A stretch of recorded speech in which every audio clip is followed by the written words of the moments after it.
What's the meaning of aspirin?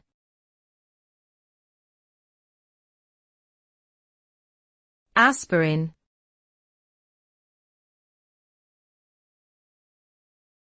Aspirin.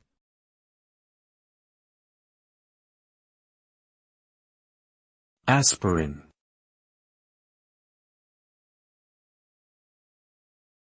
Aspirin.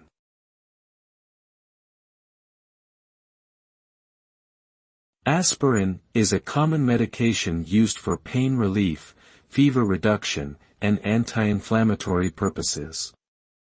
It is a non-steroidal anti-inflammatory drug, NSAID, and works by blocking the production of certain chemicals in the body that cause inflammation and pain.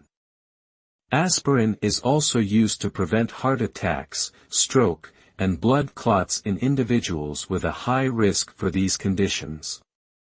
The drug is typically taken orally and is available over the counter in various forms, including tablets, capsules, and powders.